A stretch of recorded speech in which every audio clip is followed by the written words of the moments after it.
Tonight on Bridge City News, food banks are important to help provide for the many needs in our community. But did you know there's a food bank for pets? We have the details. The new executive with the Lethbridge Chamber of Commerce is not only a businesswoman, but also a concert pianist and a bodybuilder. We have the unique story of Cindy Voss. And UCP leader Jason Kenney says if he wins the spring election, he would scrap the province's $3.7 billion agreement with CN and CP to ship our oil to market by rail. We will explain why.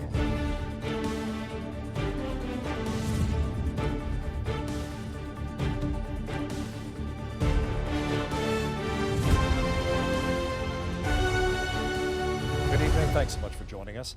Lifestyle changes not only affect us, but our pets too. Losing employment or housing can soon lead to homelessness, but not just for you, but for your animal as well. To help with mitigating the surrender of our four-legged friends, the Lethbridge Animal Shelter runs a year-round pet food bank. The program, which feeds over 500 cats and dogs each year, is run entirely by donations.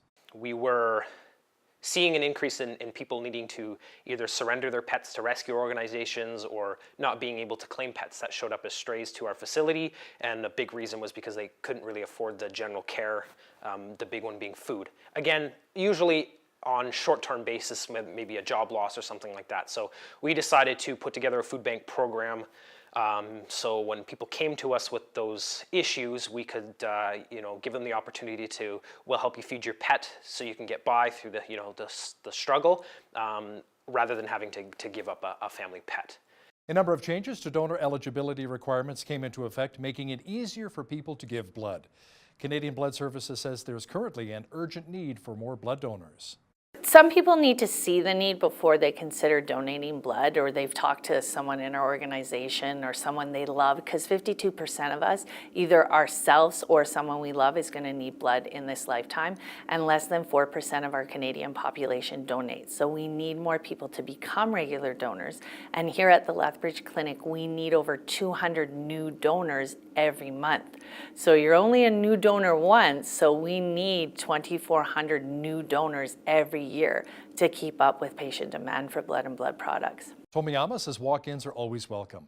Blood donation appointments can also be made via the Canadian Blood Services website or by calling 1-888 to donate. Lethbridge College hosted a 2-day course on how to intervene when someone is suicidal. The Applied Suicide Intervention Skills Training Workshop shows participants the warning signs of when someone is considering taking their own life. You would probably see thoughts of hopelessness or statements of hopelessness, statements of wanting to end the pain. You could also see an increased behavior pattern, increased risk-taking.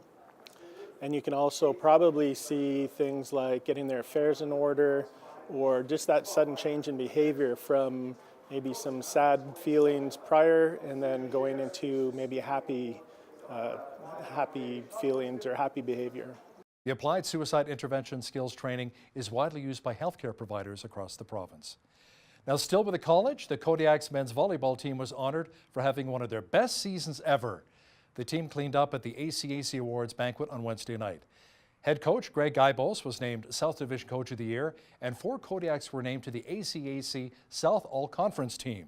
They are Carter Hansen, Michael Hummel, Matt Primrose, and Dax Whitehead. Each of the Kodiak's 4 All-Stars sat among the conference leaders in a wide variety of statistical categories. The Kodiaks say it was quite an honor. I think it's a great recognition, especially for Southern Alberta. You know, it's becoming a volleyball hotbed. I think that's a testament to a lot of the work that Greg's done just in his 3rd year, but you know, he's done it with a lot of Southern Alberta talent. And you can see in the gym, he's very much not just promoting the college, but also the game of volleyball in Southern Alberta, and make sure his athletes know that they have a responsibility to grow the game.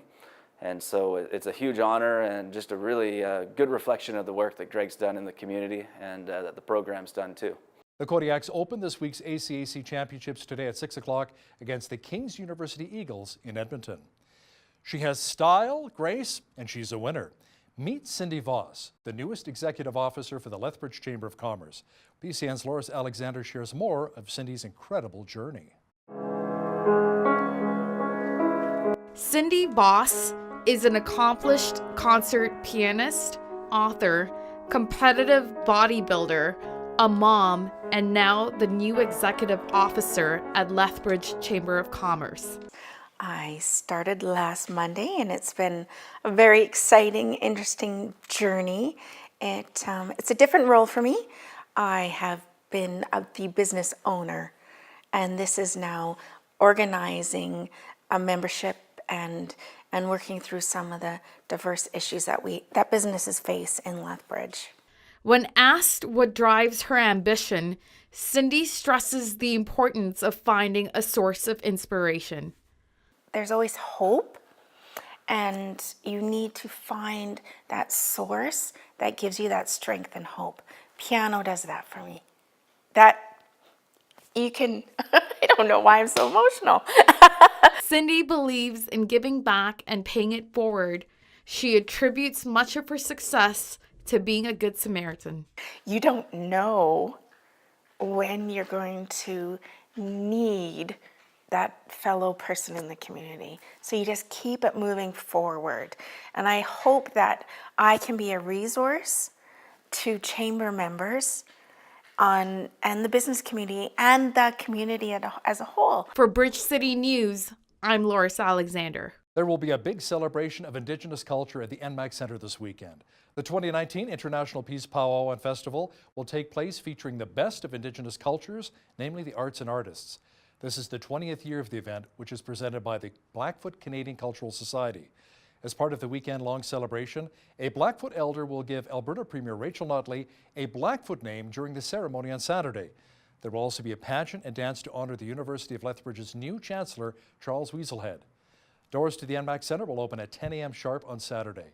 The most spectacular aspect of the powwow is the grand entry, with the first one taking place at 1 o'clock. Community groups and organizations can now apply for provincial grants for Alberta Culture Days. The money is used to promote the arts, heritage, and community spirit in our province. The event takes place September 27th through the 29th. Grants are open to various cultural organizations, nonprofit groups, schools, First Nations, and community groups. People can apply for up to $10,000 in funding, and the deadline to apply is April the 4th. Last year, 471 events took place in 56 communities across the province. Lethbridge County has been recognized for excellence in financial budgeting for 2018. The administration received an award from the Government Finance Officers Association of the U.S. and Canada. The county won the award for the 8th consecutive year. To receive the honor, the county had to satisfy nationally recognized guidelines and meet certain criteria for budget presentation. It's the highest form of recognition in governmental budgeting. The award was presented to the Finance Department during Monday's council meeting. Brooks RCMP and Alert Medicine Hat teamed up to make a major drug bust. 3 people have been arrested and nearly $25,000 worth of meth and cocaine were seized. The arrests took place on February 14th at an apartment in Brooks. 30-year-old Mukhtar Mohammed, 29-year-old Joshua Slaney, and 33-year-old Lisa Windsor face a host of charges including drug possession, trafficking, and possession of a prohibited weapon. Please say if you suspect any drug or gang-related activity in your neighborhood to call Crime Stoppers right away at 1-800-222-8477. UCP leader Jason Kenney says if he wins this spring, he will scrap our province's $3.7 billion deal with our country's 2 largest railways to ship more oil by rail. Premier Rachel Notley announced the province will lease 4,400 rail cars to get more oil to market. Kenney says that is a catastrophic mistake. He suggested oil companies would ship more oil by rail if it was more profitable. Kenney also said Alberta simply cannot afford the deal right now, considering our multi-billion-dollar deficits. Economists also predict Alberta's debt will reach $96 billion by the year 2024. Premier Rachel Notley says Kenney's plan is arrogant and irresponsible. RCMP and Canmore have now reopened Highway 1 by the Dead Man's Flats area. It was closed for many hours yesterday thanks to poor weather and road conditions. Many vehicles ended up in the ditch. Police say even though that stretch of highway is open again, they are recommending to stay off of it until conditions improve. The United We Roll convoy featuring truckers and farmers from across Canada rolled its way out of Ottawa yesterday. The message was that the Liberal government needs to do more to support our province's energy sector. One of our regular contributors, Brian Lilly, was in Ottawa recently, and he says the recent convoy resonated with Canadians from coast to coast. The message from this convoy is going to be something that resonates with a lot of voters across the country, and not just on the prairies, but as I said, they're allies across central and eastern Canada as well, because as much as the resource industry is centered in Western Canada, Guess what? A lot of those pickup trucks that you buy to go to the campsites, to go to the work sites, a lot of the heavy equipment used in mining, in oil and gas construction, guess where it's built? Ontario. And some people here actually get that. Mr. Lilly will have more on the United We Roll convoy and the latest with the SNC-Lavalin scandal coming up after business news. The man accused of killing his 11-year-old daughter died in hospital the same day the girl was laid to rest. Police confirmed last night that Rupesh Rajkumar died in hospital from a self-inflicted gunshot wound. He had been charged with first-degree murder in the death of Riya Rajkumar, who was killed on her birthday, which was Valentine's Day. Riya's funeral was held yesterday. Politicians and community members spoke to a crowd who gathered for a vigil for a Syrian family that lost 7 children in a Halifax house fire. We have known and loved these 7 kids and their parents long before they arrived in Canada. And while the 7 children will always be lumped together in this tragedy, they were all so unique and individual. Before leaving the hospital, we had asked Kauthar if there's anything she would like us to share, and she wanted to thank you all for standing with her this night. When news of this terrible tragedy first broke, I was in Ottawa for the week sitting of the House of Commons. And while I hurried to the airport to come home to be with the community, I want to tell you I was stopped by many MPs and senators and people in Ottawa from across the country who asked me to bring with me to Halifax their sincere condolences to the Barho family and the broader Halifax community as well. Firefighters have a prayer that's in all of our firehouses and read at every formal gathering and event. And in it are a couple lines that I'd like to read to you. Give me the strength to save a life, whatever be its age. Help me embrace a little child before it's too late. Empire actor Jussie Smollett made headlines recently saying he was the victim of a homophobic attack. Now, it turns out Mr. Smollett is now being charged with filing a false police report. Police say the 36-year-old allegedly paid his 2 brothers to stage the attack. Chicago police say Smollett dragged the city's reputation through the mud. This announcement today recognizes that Empire actor Jussie Smollett took advantage of the pain and anger of racism to promote his career. I'm left hanging my head and asking why. Why would anyone, especially an African-American man, use the symbolism of a noose to make false accusations? How could someone look at the hatred and suffering associated with that symbol and see an opportunity to manipulate that symbol to further his own public profile? Smollett attempted to gain attention by sending a false letter that relied on racial, homophobic, and political language. When that didn't work, Smollett paid $3,500 to stage this attack and drag Chicago's reputation through the mud in the process. And why? This stunt was orchestrated by Smollett because he was dissatisfied with his salary. A devastating fire raced through at least 5 buildings in an old part of Bangladesh's capital last night. The blaze killed at least 70 people and injured 50 others. It took firefighters more than 9 hours to get the fire under control. The neighborhood is a mix of residential and commercial buildings. The head of the burn unit at the Dhaka Medical College Hospital says the death toll could rise as many of the burn victims are in critical condition. As we battle snowy days and cold temperatures in Canada, south of the border, the Marines are training for a potential battle with Russia, North Korea, or even China. As we hear in this next report, U.S. forces could face extreme cold in one of those future hot spots. A steep climb, 8,000 feet high, up the snowy Sierra Mountains. But this is no backcountry adventure. Hey, they're squirting to the left! They're squirting to the left! Hundreds of U.S. Marines are braving sub-zero temperatures and deep snow to take part in simulated warfare. I got a 240! It sucks, but death sucks even more. It's preparing them to fight in the most demanding environment in the world. Face the tree line. It's part of the U.S. military's pivot from fighting almost exclusively in the deserts of the Middle East over the past decade to preparing for climates in other potential conflict zones, including the extreme cold of North Korea and Russia. in the Far East, whether it's in Northern Europe, etc., we're replicating that here. And what we're finding is that it's an extremely challenging problem. And it's a problem that frankly, if we don't train to, it's going to cost a lot of marine lives. I keep losing it. The Associated Press got exclusive access to the U.S. Marines Mountain Warfare Training Center, where combat boots are worthless without snowshoes or cross-country skis. That's okay.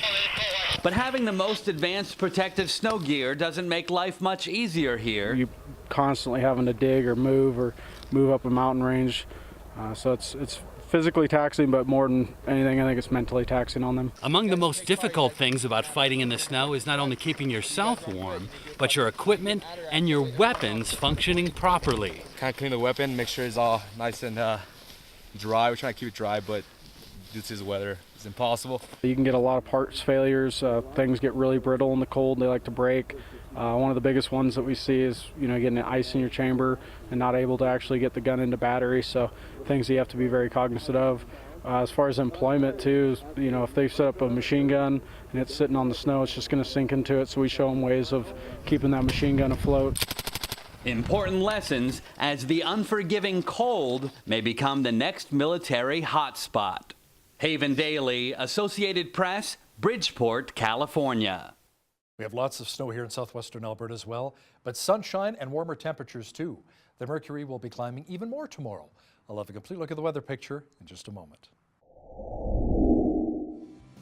Well, the meltdown was on. We had lots of sunshine again today. Tonight, mainly clear with a low near -15. Lots of sunshine again tomorrow with a high near -4. A chance of flurries developing on Saturday with the mercury dropping to -12. A high-pressure system returns on Sunday, bringing lots of blue sky, but cooler with a high of only -18. Monday mainly sunny with high expected near -15. Tuesday warming up to -9. Wednesday mainly sunny again and a high near -5. Looking at the almanac, the average high for this time of year is +2 and an average low of -10. The highest temperature on this date was recorded in 1973 at 16 degrees, and the record low was -26 in 1957. Sunrise was at 7:31, sunset at 5:59. Let's have a look at how tomorrow's shaping up across the country now. Vancouver had a snowfall warning today. Tomorrow snow mixed with rain and a high near 5 degrees. Victoria will also have rain and should get up to 7. Increase in cloud and mild in Calgary on Friday with a high near -3. Overcast and -4 is expected for Edmonton. Mainly sunny and -13 for Regina. Saskatoon will also have lots of blue sky and a high of -12. Winnipeg will have a mixture of sun and cloud and -11. In the central part of the country, Toronto will be mainly sunny and 2. Ottawa will be partly cloudy and -1. Montreal will also be -1 degree. In the Maritimes, Fredericton, New Brunswick will be mainly sunny and -3. Halifax, Nova Scotia will be mainly sunny and should get up to -2. Charlottetown, PEI will be sunny and -5. And in St. John's, Newfoundland, expect a mixture of sun and cloud and a high near -8 for tomorrow. Loblaws Company says its strong performance in the fourth quarter helped it achieve its full-year financial targets for 2018. The retailers are reporting a profit of $221 million for the quarter. That is up $31 million from a year earlier when it was hit hard with restructuring costs. In total, revenue was up 2.1% to $11.22 billion. Profit tied to common shares for the full year were actually down, however, nearly 50% to $754 million. Many business owners in Alberta have been impacted by our province's minimum wage increase to $15 an hour. Mark Van Schelwitz is the Vice President of Restaurants Canada, and he says many restaurant owners he's spoken with have had to increase prices as a result of the increase. In the restaurant industry, most of your costs are fixed. You can't do anything about your lease rates. You can't do anything about your food cost or your liquor cost.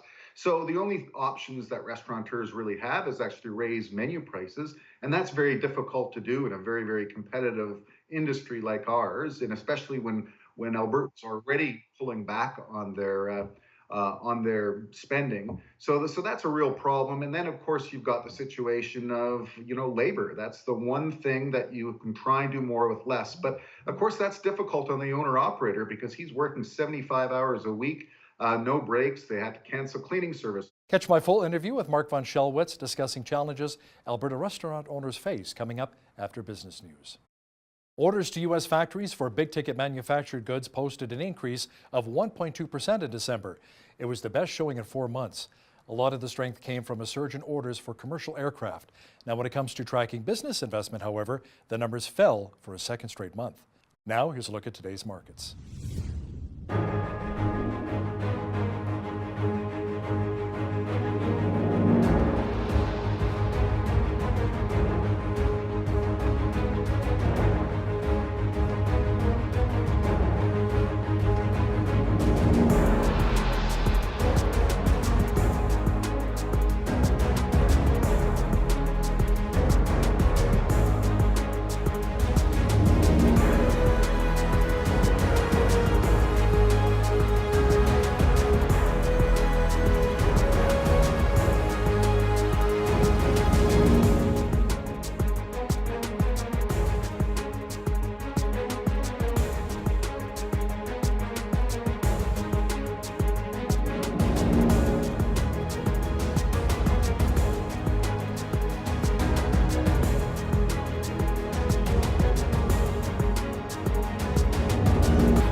Recapping one of our top stories this hour, UCP leader Jason Kenney says if he wins this spring, he will scrap our province's $3.7 billion deal with our country's two largest railways to ship more oil by rail.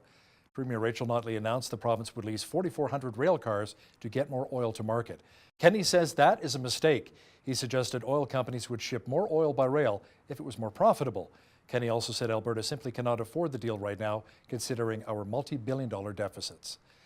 The United We Roll convoy, which made its way to Ottawa recently, resonated with Canadians from coast to coast.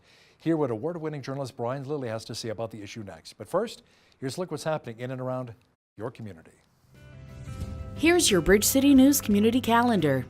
Come and enjoy a community cabaret featuring live performances by Hippodrome, Pokeholics, and Jigging with Roy on Saturday, March 2nd at 7 p.m. at the Italian-Canadian Cultural Club. Tickets are $20 and are available by calling the Southern Alberta Community Living Association at 403-329-1525. Free accessoride is available. For more information, visit communitycabaret.ca. PBR Canada's Elite Monster Energy Tour is coming to the NMAX Centre on March 1st and 2nd for the Bridge City Chrysler LA Towing PBR Challenge. Come see Canada's best bull riders alongside some of the league's top international athletes square off against the toughest bucking bulls from across the nation. Tickets start at $30 and are available by calling 403-329-7328 or purchase online at nmaxcenter.ca. Easy Does It is an Al-Anon support group for adult children of alcoholics. Get an opportunity to share about your experiences with those who understand and learn healthy coping skills for your relationships. This group meets Thursdays at 7 p.m. at the Church of the Good Shepherd. For details, call Judy at 403-329-0661. And that's your Bridge City News community calendar. A big convoy hit Ottawa this week. United We Roll rolled into downtown Ottawa with a powerful message for the Trudeau Liberals to better support our energy sector, among other things. Joining me now from Ottawa is one of our regular contributors, Brian Lilly. Brian, it wasn't only truckers and farmers from Western Canada at the rally, but also allies from Ontario, Quebec, and even the Maritimes. Yeah, lots of flags from Alberta and Saskatchewan. And of course, it all began in Red Deer and rolled across the prairies into Ontario and then down to the nation's capital in Ottawa. But, Hal, as I walked along, I came up to Ottawa on Wednesday morning for the Liberal caucus meeting and to cover all that, but also because of the convoy. I mean, it was kind of a double reason for coming back to Ottawa and to look into this. And I'm walking along and I keep, the trucks are honking constantly, and I know you had video of that and that going on. But when they weren't just honking their horns to send their message, I'd be getting people yelling out at me or honking, "Brian, come on over here!" And I met people from Miramichi, New Brunswick, South Mountain, Ontario, Saskatoon, Saskatchewan, Red Deer, Alberta, all over the place. And one guy told me that, yeah, he used to work out in the oil patch, but he's back home now in New Brunswick. And when he heard about the convoy and somebody said, we should go, he said he turned around, and even though it was more than 3,000 kilometers, he knew he had to join the convoy. Wow. And he did that. So a lot of Allied support coming in, and they blocked off this area, Wellington Street, right out in front of Parliament Hill. You know it well. They blocked it pretty much from Bank Street to the Chateau Laurier. That is several blocks. It takes you a 5 to 7 minute walk to do that sort of thing. And it was nothing but, one guy showed up. I sat in the tractor of this guy who came up from a farm just south of Ottawa. I sat in his John Deere tractor, and he had a hay wagon behind it. It smelled of manure. We sat and did an interview, and it was heavenly. These guys all had a simple message, like, look, get out of the way of the resource sector. Government is stopping the resource sector from thriving in this country, and we need to stop that. Yeah, some other groups tried to tack themselves on, but the main group, the main message was about resources and resource development in this country. And I know the NDP heard the message. I know the Conservatives heard the message. Justin Trudeau may have been occupied with other things. He did not go out to meet them. He did not go out to talk to them. Any MPs come out at all? Yeah, plenty of MPs came out, especially on the Conservative side.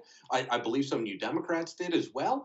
But yeah, people went out. Tom Kimmick, Conservative MP, he came out and was delivering coffee. He showed up with a big tray from Timmy's with the big jug you pour out of. You get the coffee cups to go and all of that, and Timbits, and he was walking along the route doing that. So yeah, lots of MPs coming out to talk to them. Andrew Scheer actually speaking to the crowd. I believe that was Tuesday before I showed up.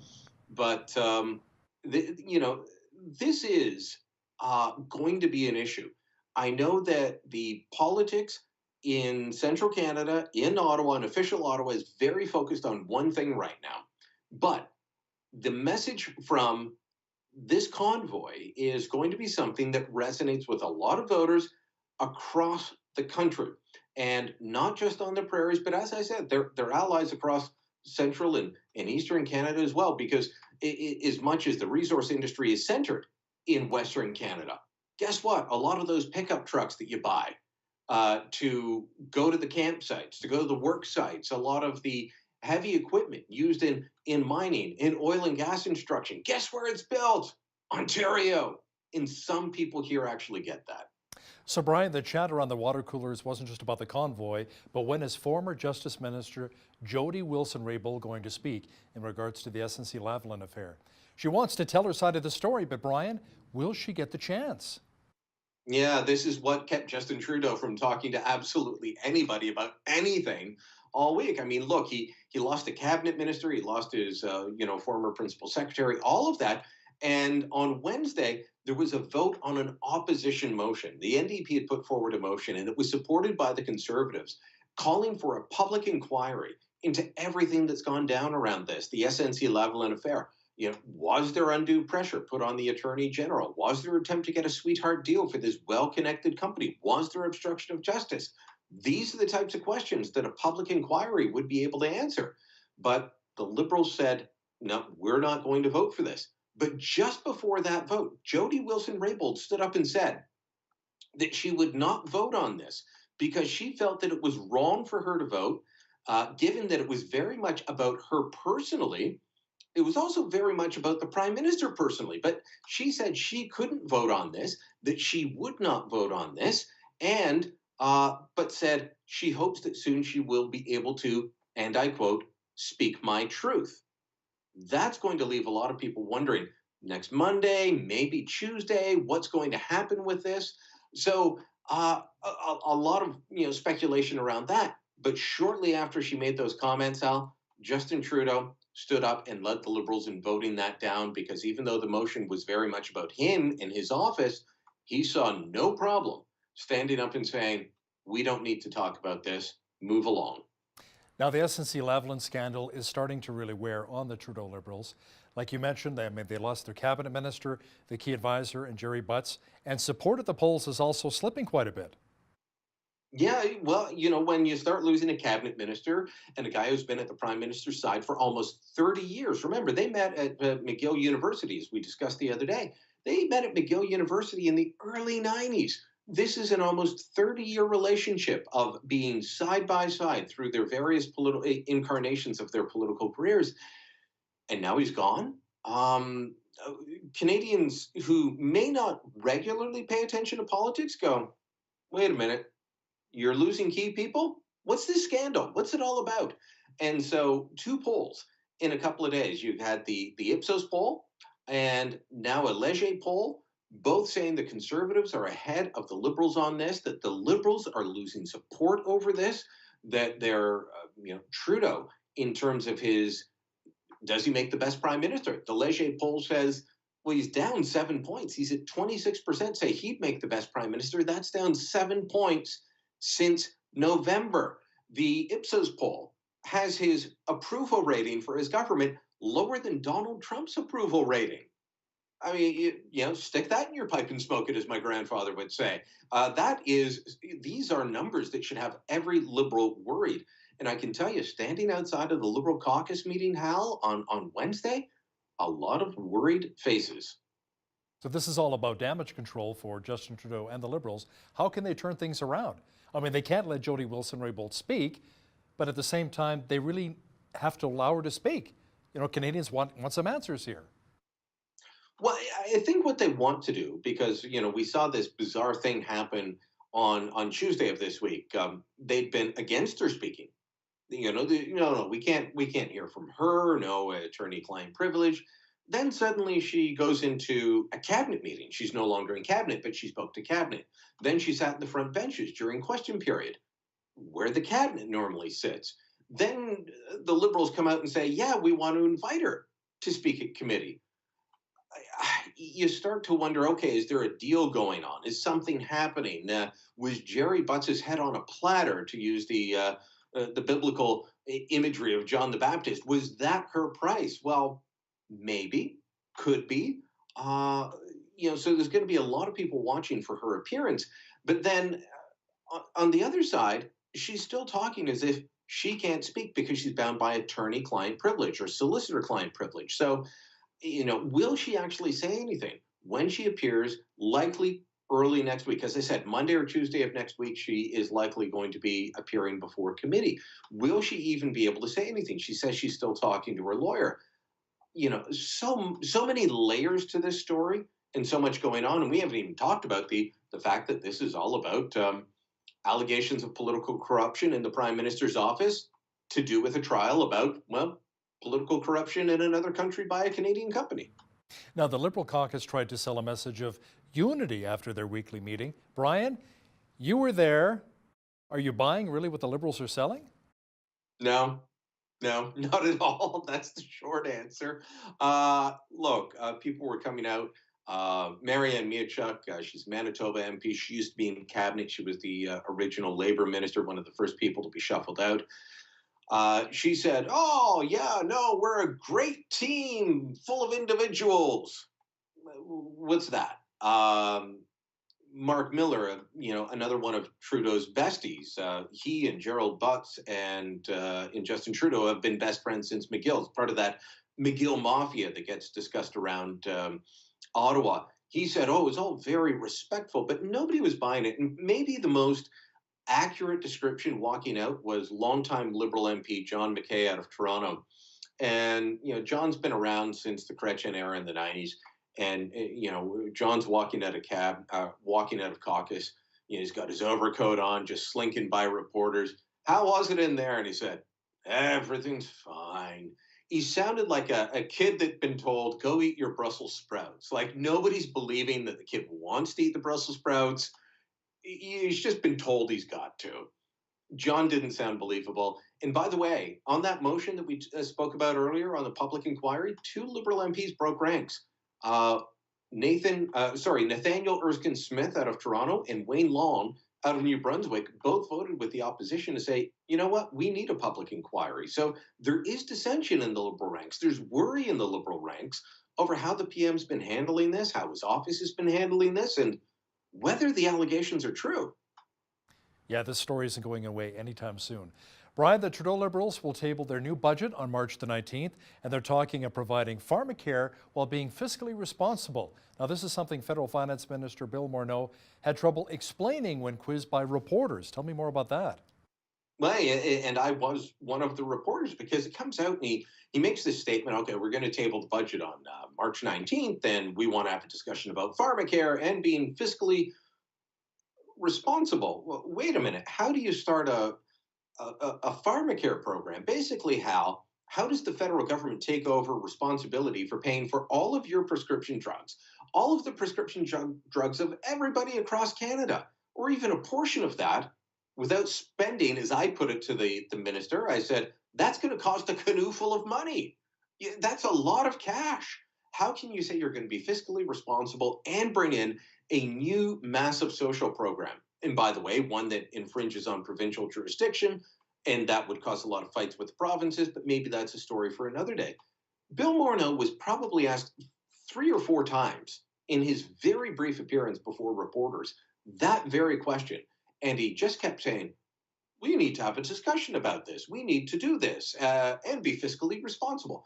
Couldn't be budged off his talking points. So my guess is that in the budget on March 19th, they're going to put in that they will bring in a pharmacare plan. They're going to promise you free prescription drugs if you vote for them. It won't actually be a program that will come in before the next election, but it will be in 2020 or 2021, we will have this if you reelect us. But you've got to get us past October 2019.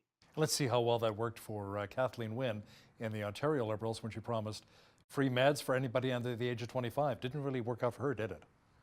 No, it didn't. And in fact, the Ford government came in and have repealed that, because what they did was they said, okay, if you've already got prescription drug plan from your employer, then we're no longer paying for your kids' prescription drugs because you're already paying for it. I can tell you, nobody's benefits plan saw a reduction in premiums when the Ontario government brought that in. Everyone was still paying for their kids' drugs, but the company was, just keeping the money.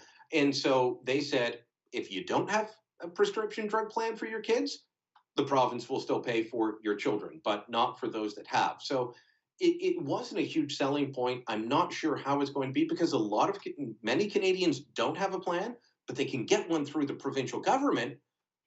So we probably don't need a federal plan. We just need maybe some better provincial plans. But a lot of Canadians do have this already through their employers. So I'm not sure what the Liberals are getting at, other than maybe being desperate to change the channel and find a way to get votes for October. Okay, Brian, we only have a few short moments left here. The CRTC says new rules on sales tactics from telcos are desperately needed. Can you explain that? Yeah, this is, it kind of comes out of a series of stories by CBC, which annoys me, and I'll tell you why, because CBC has gone after Rogers and Bell, and in full disclosure, I used to work for Bell, but I don't anymore, over what they say are aggressive sales tactics. Now, I've subscribed to both companies over the years. I've never found overly aggressive sales tactics, but CBC has been on a hunt for this for ages, which is funny because this is a broadcasting company that doesn't have to sell anything. They get it handed to them by the government. But they have done story after story to the point where the CRTC said, we're going to investigate. They came out and they said, yeah, some of the sales tactics are overly aggressive, and they're going to look at bringing in rules. I've, dealt with the people on the phone, Hal. I've dealt with people at my front doorstep. I've always gotten a good deal. I've always felt good about the deal, or I don't buy it. But, CBC just doesn't like the free market, and they campaigned on this. Now the CRTC is going to give in.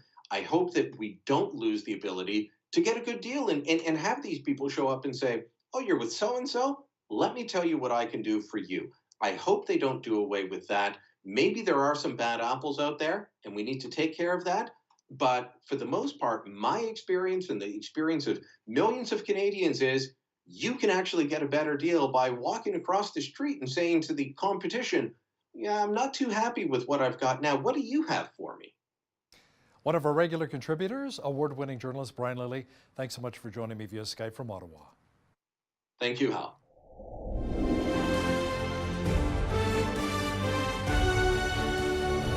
Many of Canada's restaurants have struggled in the economic downturn, and they've been impacted by minimum wage hikes as well. What's going to turn things around? Joining me now is the Vice President of Restaurants Canada, Mark von Schelwitz, joining me via Skype from Vancouver. Welcome to Bridge City News, Mark. My pleasure to be here, Hal. Now, first of all, what is Restaurants Canada all about? Share a bit with our viewers.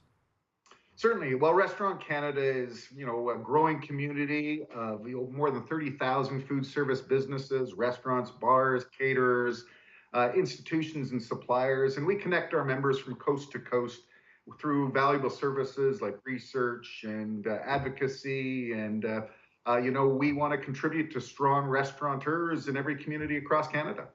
So how much of a hit has the restaurant industry taken since the recession kicked in? And let's talk jobs lost at businesses which have closed their doors. Yeah, it's not been easy over the last couple of years. And even today, the cumulative effect of all these cost increases and a poor economy has really, cost the industry a lot of jobs, a lot of businesses. In fact, I'm sure many of your viewers are aware of a restaurant in their neighborhood that has either closed or is not going ahead with expansion or renovation plans because it has really been a perfect storm of sales drops and cost increases. And with an election to be called soon, we launched this Restaurant Realities campaign to sort of shed light on some of the challenges that our restaurateurs are facing and offer some policy solutions to all the parties that we'll be working with after the next election to hopefully improve things in the restaurant industry so we can create jobs and that we can contribute to thriving communities throughout Alberta. Now, you say NDP policies here in Alberta are making it harder for restaurants owners to survive, and is the minimum wage hike the main culprit?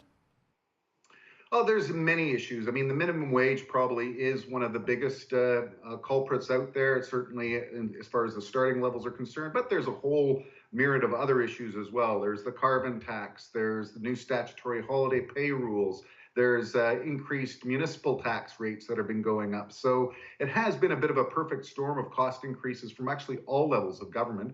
And of course, that's led to more than 10,000 jobs being lost in our industry. Our average sales are down by 9%, and there's fewer people working per shift in the restaurants as well, as that's gone down from about 13 per store to about 11.7, which you expand that to 150,000 employees. It makes a big difference as far as how many people are being employed in the industry and how successful the industry is. So what are the options available for the restaurant owner? Is it basically lay off staff or reduce their hours, or maybe pass the cost of increases onto consumers with higher price menus? Well, yes, in the restaurant industry, most of your costs are fixed. You can't do anything about your lease rates. You can't do anything about your food cost or your liquor cost. So the only options that restaurateurs really have is actually raise menu prices. And that's very difficult to do in a very, very competitive industry like ours. And especially when Albertans are already pulling back on their spending. So that's a real problem. And then, of course, you've got the situation of, labor. That's the one thing that you can try and do more with less. But, of course, that's difficult on the owner-operator because he's working 75 hours a week, no breaks. They had to cancel cleaning service. So guess who's doing all the cleaning? You've got fewer staff on the floor just because there isn't the business to justify more. And, of course, there are some policy solutions that we're recommending that are really going to help, I think, re-stimulate the economy, re-stimulate our industry, and help us grow jobs and lead to economic renewal, because it truly has been an exceptionally difficult downturn in Alberta's restaurant industry over the last few years. And like I said, that perfect storm of cost increases and poor sales have really been a struggle. So Mark, it'll likely be a difficult sell for any government to actually roll back minimum wage. Your recommendation is for a wage hike and the ability to pay youth and liquor servers less than minimum wage. Now, NDP Labour Minister Christina Gray has labeled this as being anti-worker. Can you explain how this will actually help both businesses and employees? Certainly. Well, first of all, I think the whole thing has been mischaracterized as anti-worker, and also our policy recommendations have also been misrepresented. We're not asking for people to roll back their current wages. We're talking about the future and how minimum wage is the future. And there's a few very detailed recommendations. One is freeze minimum wage at its current level until other provinces reach Alberta's $15 minimum wage, and then re-implement an indexation formula like we had in Alberta before, which ties minimum wage to average weekly wage, to inflation, And, those increases are between 3 and 5% a year. So that helps make sure our employees keep up with the cost of living. But what we've got now with this, a 50% increase over 4 years, 63% for liquor server, is just not sustainable. So on minimum wage, I think it's really important that we actually have that youth wage out there, because in Alberta right now, we also have a youth unemployment crisis. The work participation rate of youth in the province is at historic lows. And, as the number one job creator for youth, that really impacts our industry as well. We just can't afford to hire those young people in there. This would provide a training incentive, which, by the way, a lot of unions do as well, training incentives in there so that employers are incentivized to create those first-time jobs. And that's their first career, ladder, first step on the career ladder. And as a result of that, they move up into higher positions within our industry or in other industries. And, they're really important, I think, to get those first job opportunities. And when it comes to the liquor server wage, this is something that just doesn't make sense for a lot of our members. Liquor servers are not minimum wage employees. They are in name only. They actually make well above a living wage when you factor in their gratuities. So what the liquor server wage does is it allows operators to devote more of those labor dollars to the back of the house, to those career kitchen staff that don't get gratuities. It also helps ensure that servers get more hours on the floor, which is what they really want to do, because that gives them the opportunity to earn more gratuities. And of course, that helps our guests as well by providing them better service. So again, I think these things are going to create more employment opportunities, more hours, and more take-home pay for all our staff and for more Albertans generally. So we think these are common sense solutions. And unfortunately, I think they're being mischaracterized by certain, anti-business trolls out there, shall we say. Right. Is it also correct you would like to see the government scrap their new policy, which requires staff to be paid on stat holidays, even for business owners that maybe are not normally open on stat holidays? Yeah, and I guess that really didn't make any sense to us as well when we were going through consultations this. You're actually forcing restaurateurs, many of which are closed on Mondays when most statutory holidays are, and we just had one a couple of days ago. And as a result of, being closed, they still have to increase their operating costs because they have to pay all their staff for not working that day. So we want to have a result of putting those regular work shift days back in, pay the people at work, obviously. But right now we're forced into a situation in Alberta where most of our operators are forced into a situation. It's very much a lose-lose situation. If they open their doors, they lose money because the extra income that you get compared to the huge extra labor cost makes them lose money. And if they're closed as well, they lose money that day. So on statutory holidays, most of our members are in a lose-lose situation. And certainly we need to see that rule changed again to recognize the realities of the restaurant industry. It's not a 9 to 5 business where we've got a lot of part-time staff. Some only work a few shifts when they can around school hours and everything like that. So that's certainly something that we'd love to see changed in the next government after the election. Now, is the carbon tax also having a major impact on business owners? What are you hearing? Yeah, we've been saying this in our pre-budget submissions for the last few years that, geez, you're talking about carbon tax rebates. If there's any industry that deserves a carbon tax rebate, it's the restaurant industry. You got to remember that natural gas is a key fuel that we need to actually cook and preserve the food for our guests. And more than half of our operating costs when it comes to utilities are on those natural gas costs. We can invest in energy saving equipment, which we do, but it's also really important, and there's only so much you can curtail your carbon usage on natural gas when it's really important to keep the food safe for our guests. I understand that the average Canadian restaurant only has a very slim profit margin of 4.2%. So where should that margin be in order for business owners to really succeed? Yeah, and it's a really highly competitive, low margin, labor intensive industry. And as a result, the margins are very, very slim, and competition keeps that margin from, from getting bigger, as it were. We'd ideally love to see a 10% sort of pre-tax profit margin. That gives you a little bit of a cushion. And you've got to remember, if the average business is only doing $500,000 in sales, that's not a lot of money to the actual owner who's taking all the risk and working 75 hours a week in many cases. And, as you can see in our restaurantrealities.ca videos, a lot of our chef owners are saying, geez, I'm working 75 hours a week and there's no pie left over for me. So what's the point of continuing? So So certainly the carbon tax is another issue that we want to see addressed in policy changes after the next election. Nice pun too, by the way, with the pie. I kind of like that. And I'm hungry. Thank you for that. Now, are insurance costs also going up when it comes to restaurants? It seems that someone is always suing for anything from drinks being too hot to finding E. coli in salads. Yeah, no question. You've got all your other operating costs besides the government mandated operating cost increase, which are just normal in the business cycle, insurance being one of them. And of course, we have to be careful as well as far as our duty of care now that cannabis is in the equation as well. That puts an extra level of duty of care onto our small business owners and their staff to make sure that we look out for that as well. So insurance costs go up, but your utilities are going up, and with the carbon tax, your delivery costs are going up. So, in that sort of environment, it's really tough for restaurateurs to survive right now. UCP leader Jason Kenney says he would loosen public consumption rules so that people could actually drink on the streets, let's say during festivals, for example. Now, is that something that would really be helpful for business owners?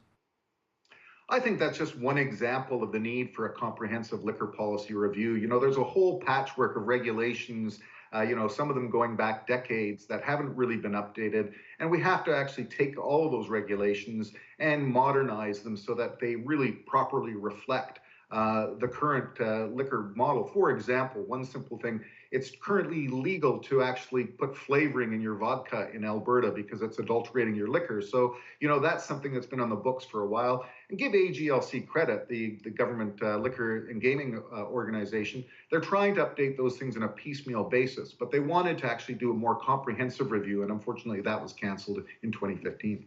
Now, Kenney's also proposed returning surpluses in the Workers' Compensation Board Accident Fund back to the employers. Would that help as well? No question. And you've got to remember that workers' compensation is actually an insurance system. It's not something that was meant to be a social program to help workers. And if you're paying too much in your premiums for any insurance thing, obviously, if you're overpaying in premiums, you should get a rebate back on those premiums. As long as the accident fund is fully funded, which it is, and all the other factors are in place, then if you're paying too much, like anybody else, it would be great to have a rebate back on those overpayments. The other big issue we have with WCB, though, as well, is how employers have to, at the beginning of the year, guesstimate what their credit card gratuities are going to be, and they're included in insurable earnings, where this is the only jurisdiction in the country that does it this way, because this is not income that's the employer's income. This is actually third-party income, and reporting that as wages the way we do is really cumbersome because it forces our guys to guess at what that potential compensation might be on credit card gratuity. So there's a few WCB changes that we'd like to see as well, but certainly giving back rebates is a main thing that would certainly help our members as well. Every little bit helps in a penny business like ours. Now, the restaurant industry is facing a lot of challenges, we know that, including the increase we've seen with food delivery services, people deciding to eat at home. How is that really impacting businesses? Oh, that's a huge trend in the industry right now, Hal. As you know, Skip the Dishes and all these apps are becoming really, really popular.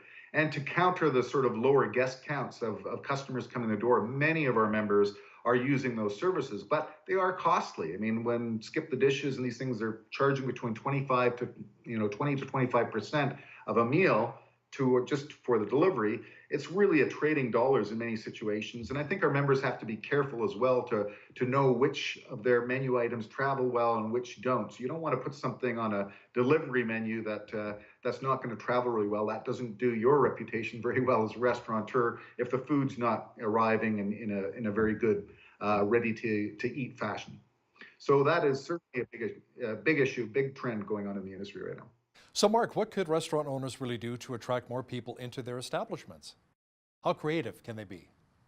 Yeah, I think there's lots of creativity happening in the industry right now. Unfortunately, with this perfect storm that's going on now, people are reluctant to do the big investments of big sit-down restaurants. So we're seeing a trend of more and more smaller restaurants. In fact, some of them are just commercial kitchens even that have no sit-down area that are actually dedicated towards that delivery market specifically.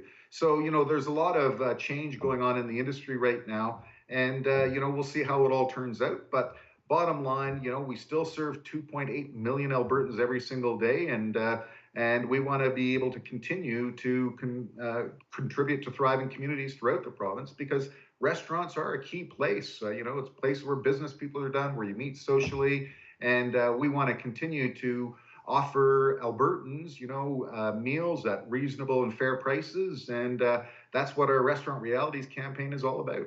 And I've hosted a lot of business meetings as well at restaurants too. So, Mark, I see a lot of restaurants are advertising that they source food locally. Is that something that consumers really pay attention to? Go to, let's say, a restaurant here in Lethbridge, and it's Alberta beef, not, say, beef brought in from Texas? Right. Well, absolutely. We do something called a chef survey. We've been doing this annually for several years now. And sourcing food locally and local food products and different machinations of that have been a big trend for a number of years. So it shouldn't be any surprise that this is a big issue. That's what consumers are demanding, especially the millennials. The unfortunate part is it's easier to say than do, because sourcing a lot of local products is sometimes difficult, and we're working on more of those collaborations with local farmers to be able to offer more of those fresh local ingredients and that our guests are very much asking for. Mark von Schellwitz, Vice President of Restaurants Canada, thanks so much for joining me today via Skype from Vancouver. My pleasure, Hal. On behalf of all of us here at BCN, I'm Hal Roberts. God bless, eat well, and have a great night.